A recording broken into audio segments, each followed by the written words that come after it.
Hello and welcome to this week's edition of the program Business Time, a magazine program in which we bring you major business and economic news stories making headlines in the country. My name is William Kumwembe. In our main stories in the program today, low tobacco flow affects operations of the 2022 season. We have a report. And also in the program, we speak to the Malawi Confederation of Chambers of Commerce and Industry, MCCCI, to find out how they view the performance of the industry as well as the economy in the first quarter of the year 2022. That's Inside Business Time here on Times.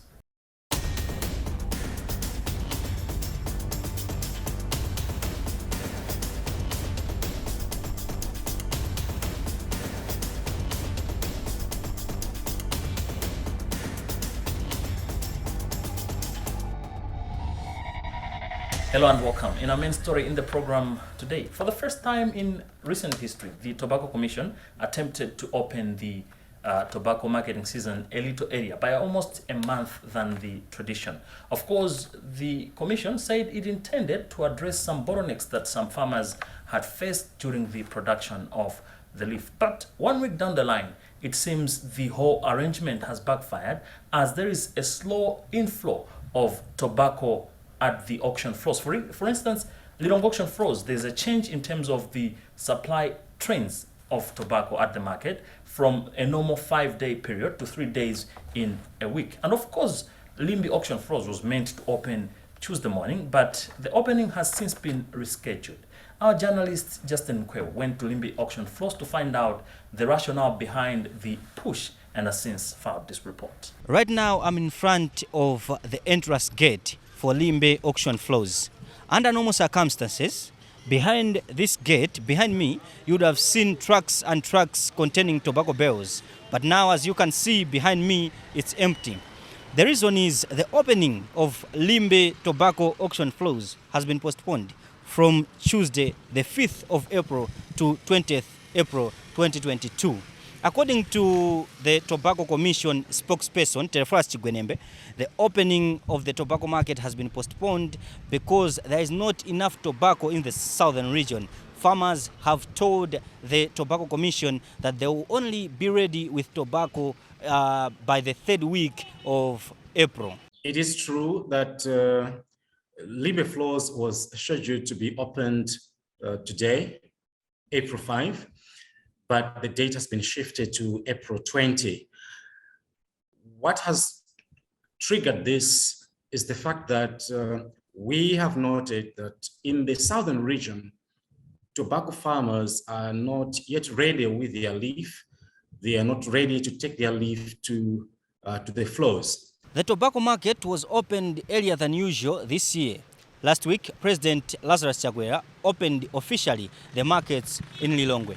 But even though this is so, the tobacco market even in Lilongwe, its performance seems to be jeopardized by the redness of tobacco. As I'm speaking now, the TC has announced that they will be opening the markets only on Mondays, Wednesdays, and Fridays because it seems farmers are yet not ready to supply the tobacco. Here is why the tobacco market was opened earlier. Chigwenembe again. Starting this week, and maybe for a week, 2 or 3, in Lilongwe, trading will be on Mondays, Wednesdays, and Fridays. This is to respond to the pace at which tobacco is flowing to the floors. If you recall, when we announced the opening of the tobacco marketing season, we made it so clear that it's an early opening, and we were aware at that point, we were already aware that not many farmers will be ready with their leaf, will be ready to take their leaf to the floors. So we are trading 3 days a week right now because there isn't much tobacco, there isn't a lot of tobacco coming to the floors. But after a week or 2, we are so sure that the place will peak and there'll be a lot of traffic to the floors and we'll get back to normal, that is trading throughout the week. Hopes were high, however, when the tobacco market was just being opened. President Lazarus Chakwera himself, the Minister of Agriculture, Lobin Lowe, expressed hope that the market will be perfect and it will bring in the desired revenue. Let's hear from President Lazarus Chakwera on his optimism about this year's tobacco market, even though right now, as we are speaking, it is facing hinges. I'm encouraged. I cannot say I'm completely happy because some of the meeting I had with the farmers, some of them indicated that on a first day like this, when the prices look somewhat good, when I'm gone, then the prices begin to come down. So they would rather see a progression in terms of prices going up, not down, when we leave this place. Tobacco remains Malawi's top forex earner, and any disturbance to it highly affects the market of foreign exchange. It is only the country's hope that the market this year will run smoothly, even though it has started with some disturbances, because as you may recall, dear viewer, that the country seriously needs the foreign exchange. Now, the local industry, through its mouthpiece, the Malawi Confederation of Chambers of Commerce and Industry, MCCCI, has rated the first quarter of 2022 as challenging, mainly due to forex wars as well as elevated price of fuel, which has affected most businesses in the country. Our journalist Chimwemwe Mangazi caught up with officials from the chamber and has filed this report.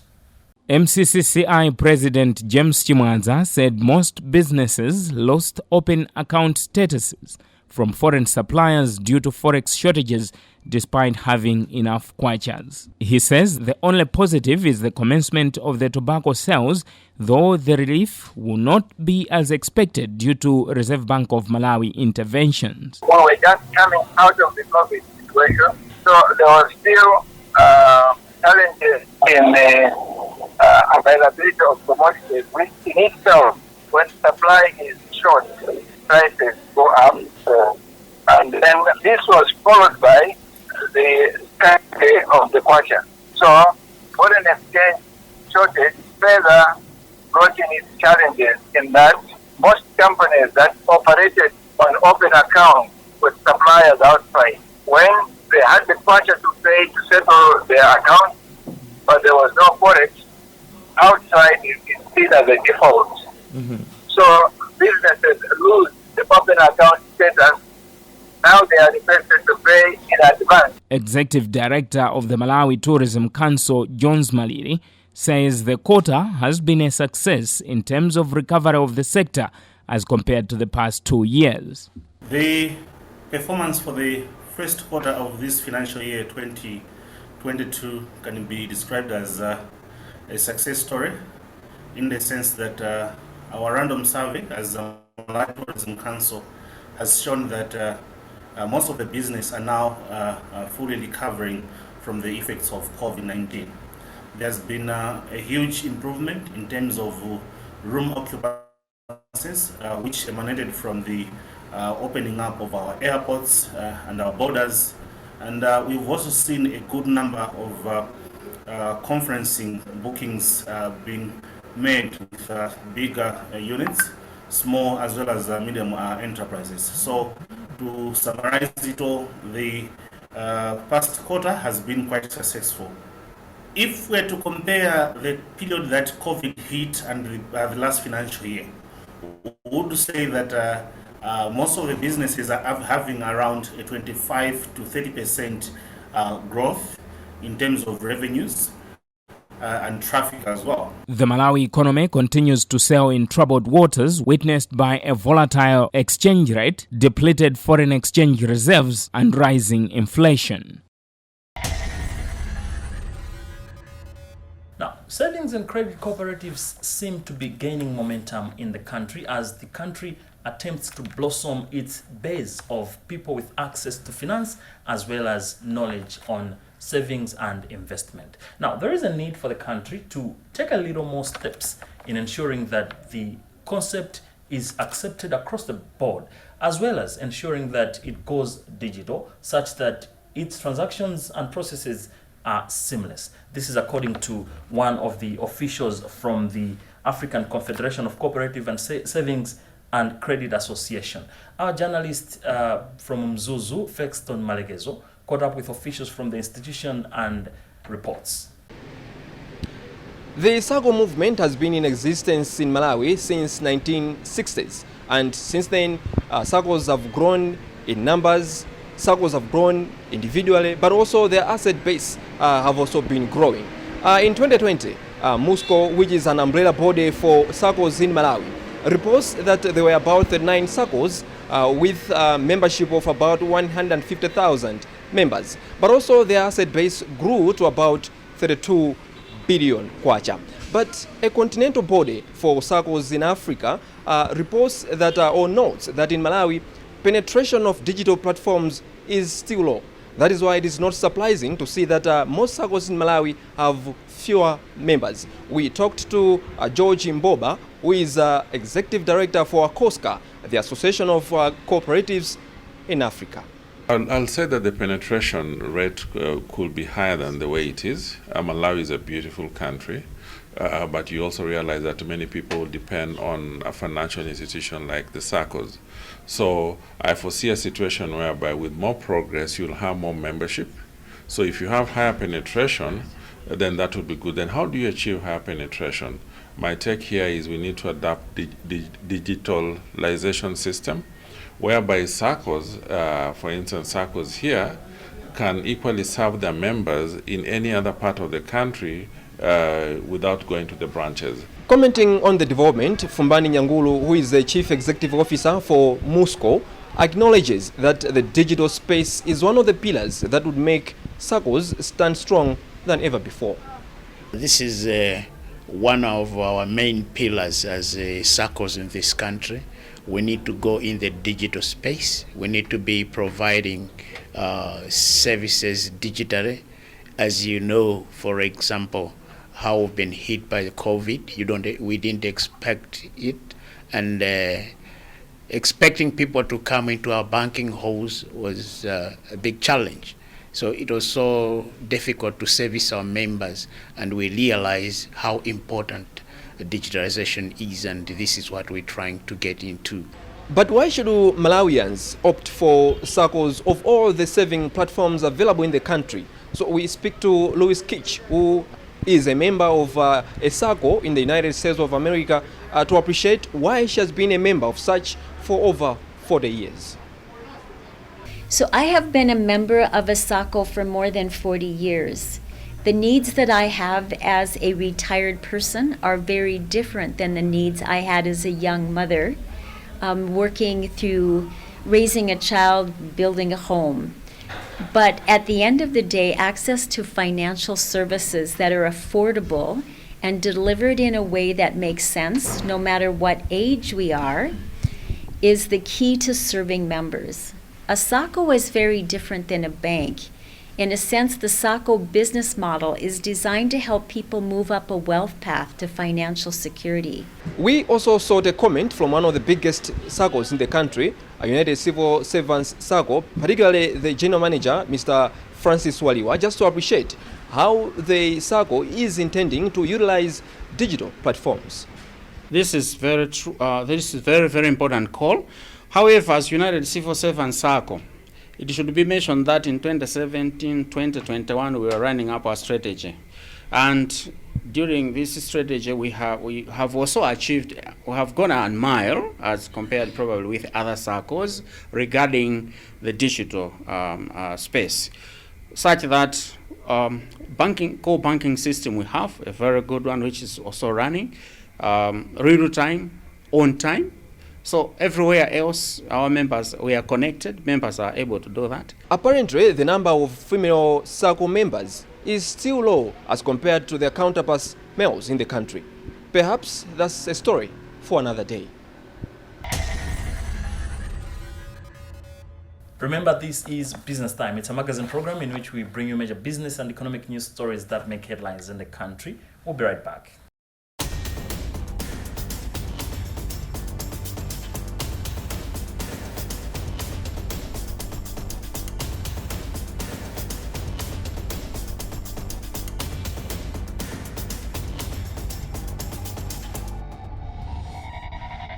Welcome back. This is Business Time, a magazine program in which we bring you major business and economic news stories that make headlines in the country. Moving on with the program, Minister of Information and Digitalisation, Gospel Kazako, has alluded to the fact that the country still faces high cost of data, and the ministry is working towards addressing the bottlenecks by, among other things, proposing a slash in some of the taxes that would see a lowered percentage in terms of cost of internet in the country. This was said on Friday when the minister graced an occasion hosted by the ICT Association of Malawi, ICTAM.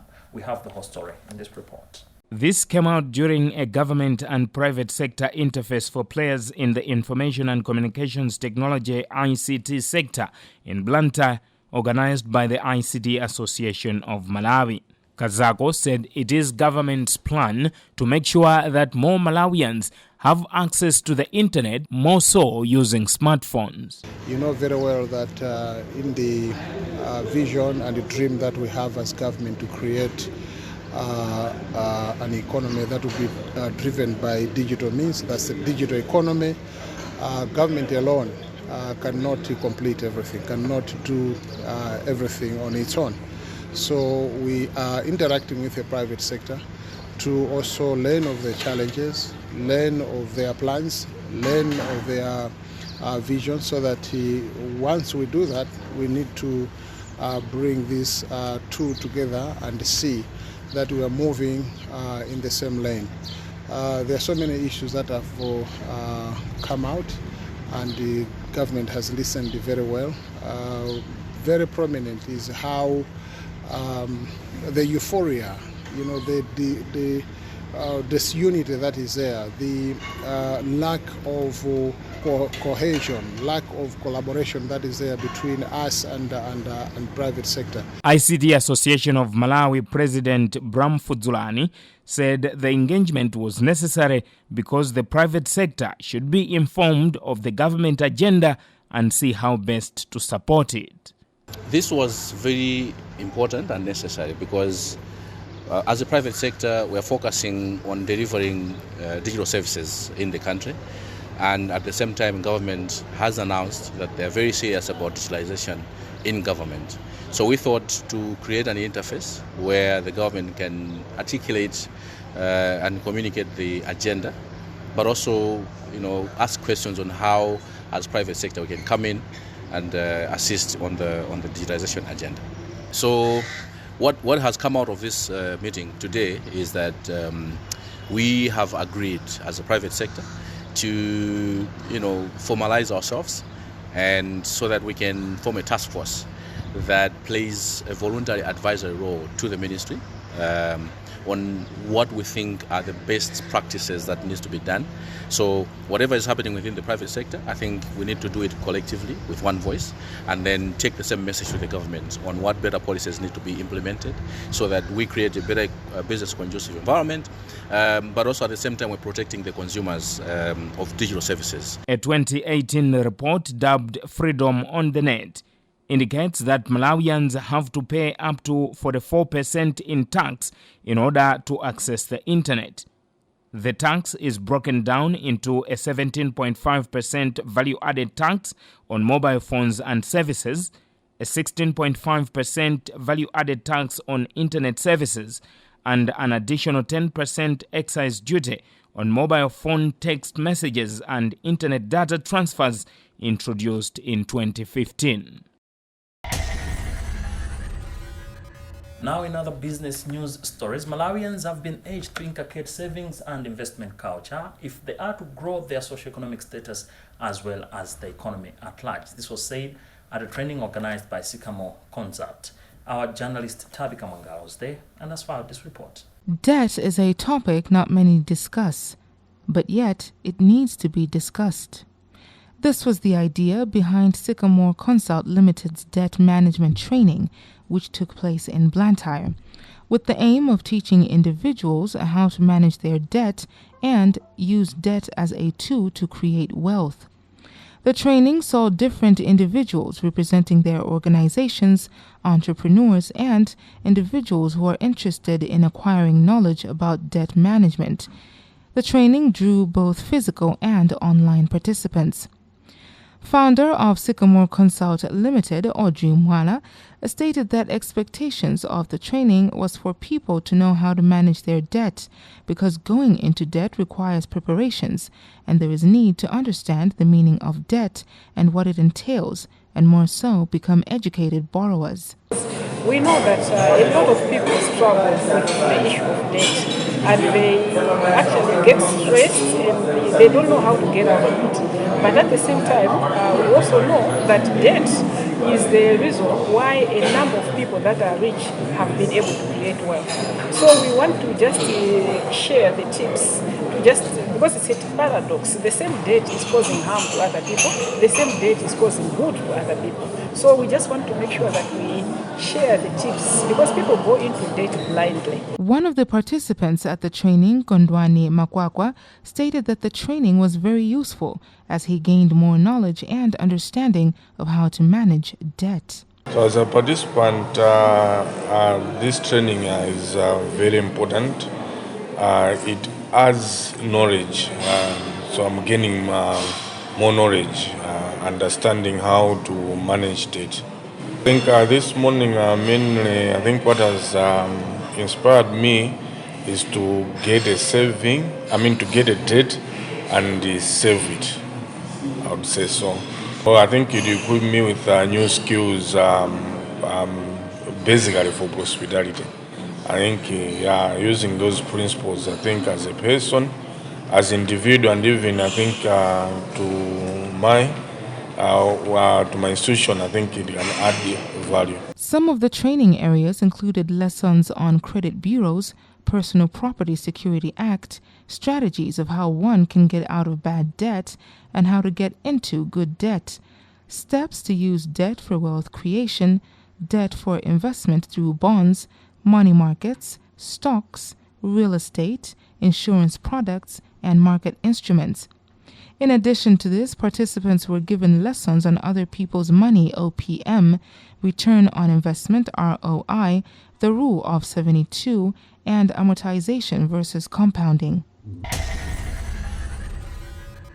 Well, with that report, we've also come to the end of today's edition of the program, Business Time, a magazine program in which we bring you major business and economic news stories that make headlines in the country. On behalf of the entire production team, my name is William Kumwembe. Always remember, if it doesn't make money, then it doesn't make sense. Stay safe and bye for now.